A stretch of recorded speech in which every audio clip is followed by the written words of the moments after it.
సకల దేవతా స్వరూపుడు శ్రీ షిరిడి సాయినాథ్ మహారాజ్ గారి పాదారవిందాలకు శిరస్సు వంచి నమస్కరించుకుంటూ, మాధవరావు విద్యాభ్యాసం షిరిడిలో ఒక చిన్న మరాఠీ పాఠశాలలో జరిగింది. తాను మరాఠీ మాధ్యమంలో 5వ తరగతి వరకు చదివాడు. అందువలన ఆయనకి ఆంగ్లము మరియు సంస్కృత భాషలో అసలు పరిచయమే లేదు. అందులోనూ ఉత్తమ మరాఠీ శిక్షణ సంస్కారం లేకపోవడం వల్ల తన జీవితమంతా షిరిడి వంటి కుగ్రామంలో గడపడం వలన అల్లరి చిల్లరిగా తిరిగే అవిద్యావంతుల సహవాసం వలన తాను మాట్లాడే భాషలో పూర్తిగా గ్రామీణ యాస వ్యక్తమవుతూ ఉండేది. అంతేకాదు, ఆ భాషలో కూడా అశుద్ధ పదాల ప్రయోగం ఎక్కువగా జరుగుతూ ఉండేది.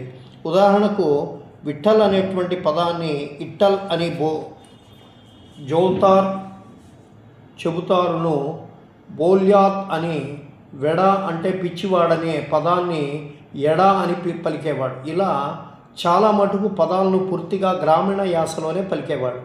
ఎంతటి పెద్దవారినైనా ఏకవచనంతో సంబోధించేవాడు.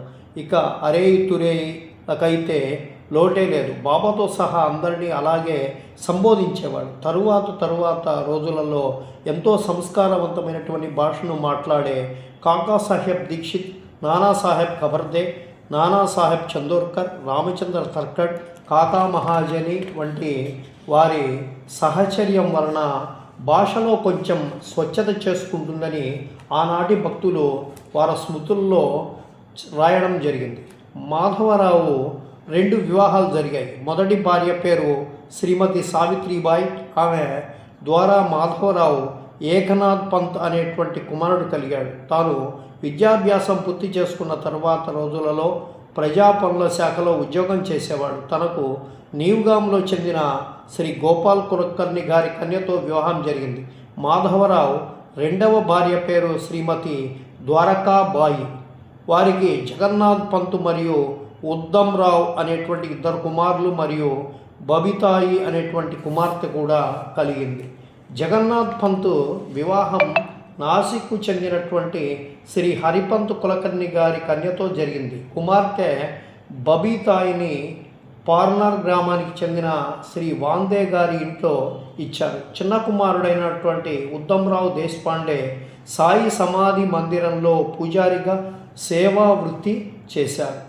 మాధవరావు పొడవుగా, బలంగా, దృఢంగా ఉండేవారు. శరీర వర్ణం చామరఛాయగా ఉండేవాడు. తాను మంచి తిండి పుష్టి కలిగినవాడు. ఎంతగా అంటే బిగిన 25 లేక 30 పోళీలు అంటే చపాతీలు అవలీలగా భుజించగలిగేవాడు. అంతేకాదు, ఆహారాన్ని అనాయాసంగా జీర్ణించుకొని కొద్దిపాటి విరామంలోనే మరలా అంతే మొత్తం ఆహారాన్ని భుజించగలిగినటువంటి సామర్థ్యం కలిగినవాడు మాధవరావు సొంతం. అందువలన తాను చాలా ఆరోగ్యంగా ఉండేవాడు. ఎంతగా అంటే తనకు 72 సంవత్సరాలు వచ్చే వరకు తనకు జ్వరం కాదు కదా, చిన్నపాటి తలనొప్పి కూడా రాలేదు. మాధవరావు ఆకలి ఎప్పుడు అగ్ని ప్రదీప్తంగా ఉంటూ ఉండేది. ఆనాటి భక్తులు తమ స్మృతుల్లో చెప్పేవారు. అలా అని తాను ఎప్పుడంటే అప్పుడు, ఎక్కడంటే అక్కడ తన ఇష్టానుసారంగా ఆహారం తీసుకునేవాడు కాదు. ఆహార నియమాలకు సంబంధించినటువంటి తాను చాలా శుద్ధిగా, నియమంగా, బద్ధంగా ఉండేవాడు. కొన్ని ఇళ్లలో తప్ప తాను బయట ఎక్కడా భుజించేవాడు కాదు. అలా తప్పని పరిస్థితుల్లో చేయవలసి వస్తే తానే స్వయంగా వంట చేసుకొని భుజించేవాడు. అంతేందుకు, మధ్యాహ్న హారతి తర్వాత బాబా కోసమై భక్తులు తెచ్చినటువంటి నైవేద్యాలను బాబా స్పర్శించి కొంత నైవేద్యానికి ధునికి సమర్పించిన తర్వాత ఆ ప్రసాదాన్నంతటినీ కూడా కలిసి భక్తులందరికీ ప్రసాదంగా పంచేవాడు. ఆ ప్రసాదాన్ని కాకా సాహెబ్ దీక్షిత్, బాబు సాహెబ్ బూటి, బడే బాబా, నానాసాహెబ్ చందోర్కర్ భక్తులు బాబాతో కలిసి మహాపంక్తి భోజనం చేసేవారు. కానీ ఆ ప్రసాదంలో బ్రాహ్మణేతర భక్తులు తెచ్చిన ఆహారం కలిసిందనే కారణంగా నైవేద్యాన్ని మాధవరావు ఎన్నడూ భుజించేవాడు కాదు. తాను మాత్రం ఇంటికి వెళ్ళి భోజనం చేసేవాడు. మాధవరావు సంపూర్ణ సనాతన ధర్మాన్ని పాటిస్తూ హిందూ ధర్మంపై మక్కువ కలిగి ఉండేవాడని ఆనాటి భక్తులు అభిప్రాయం. బాబాతో మాధవరావు సహవాస భాగ్యాన్ని ఎలా పొందాడో తెలుసుకునేటువంటి ముందు సద్గురు యొక్క రుణానుబంధ కేళి వినోదాన్ని కించిత్తు అవగాహన చేసుకునే ప్రయత్నం చేద్దాం. పరమాత్మ నుండి విడివిడి మాయతో కలివిడి భవతాపాలతో తల్లడిల్లే జీవాత్మను వడివడిగా మరలా తమలో విలీనం చేసుకునేటువంటి నిమిత్తం ఆ పరమాత్ముడే స్వయంగా సద్గురు రూపంలో ఏతించుతాడని, మహాత్ముల ఉద్బోధ మరియు శాస్త్రాల యొక్క ఉద్ఘోష తమతో రుణానుబంధంతో ముడిపడి ఉన్న ఆ జీవులను సంస్కరించి సత్య సందర్శనం గావించి తమలో అంటే ఆ పరమాత్మునిలో విలీనం చేయడమే ఆ మహాత్ముల అవతార కార్య పరమార్థం. అంతరంలో ఏకత్వం తప్ప అన్యత్వం లేని సద్గురువు తాము ఉద్ధరించవలసినటువంటి జీవులపై ఎల్లేని ప్రేమితో ఆ జీవుని స్థితికి తామే దిగివచ్చి వారిని ఉద్ధరించడానికై ఆ భక్తులతో కలిసి నడయాడుతారు. ఆ ప్రక్రియలో ఆయా జీవుల సంస్కారం మరియు వారితో తమకున్నటువంటి రుణానుబంధాన్ని అనుసరించి ఆ జీవులతో ఆ సద్గురుదేవుని బంధనం ఉంటుంది.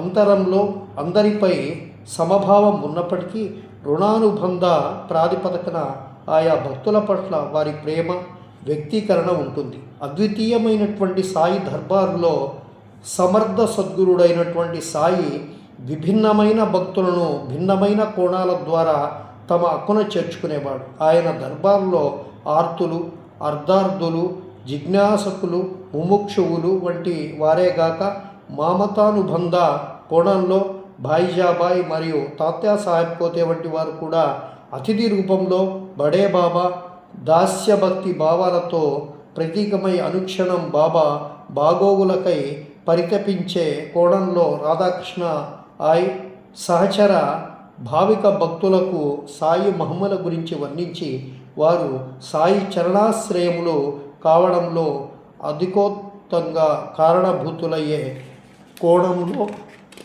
నానాసాహెబ్ చందోర్కర్ దాసగణ్ ఇలా ఎందరో భక్తులు సాయి దర్బార్లో దర్శనమవుతారని, కానీ మాధవరావు మాత్రం బాబాతో బంధనమైన తీరు అసమానం, అద్వితీయం, ఆయన అవర్ణనీయం. ఈ బంధాన్ని స్నేహాన్ని వర్ణించడానికి మాటలు చావు. అనిర్వచనీయమైనటువంటి ఆ బంధాన్ని అక్షరాలు అందించలేవు.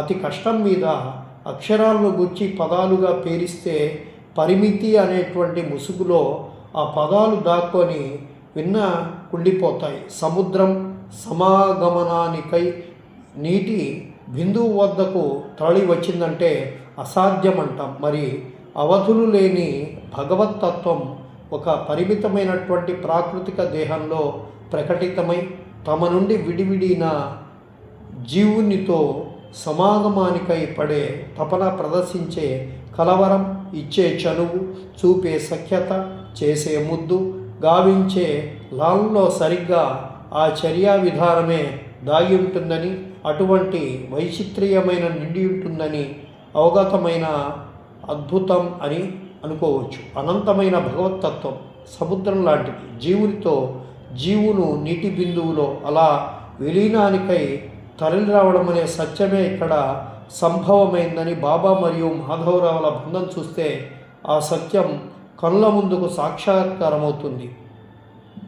బూంద్ సమాని సహద్ మే తాహీ దేక్ సబ్ కోయి సమద్ సమాని బంద్ మే బిర్లా భూజే కోయి. నీటి బిందువు సముద్రంలో కలవడం అందరికీ తెలుసు, కానీ సముద్రం నీటి బిందువులతో కలవడం ఎవరు చూడరు అనే కబీరు ద్విపదంలో అద్భుతమైనటువంటి ఈ సత్యమే ధోత్యమవుతుందని చెప్పుకోవచ్చు. బాబా నివాసం ఉండే మసీదు ప్రాంగణానికి ఆనుకొని ఒక చిన్నపాటి మరాఠీ పాఠశాల ఉండేది. మాధవరావుకి 15 లేక 16 ఏళ్ల వయసులో ఆ పాఠశాలలో అసిస్టెంట్ మాస్టర్గా పనిచేశారు.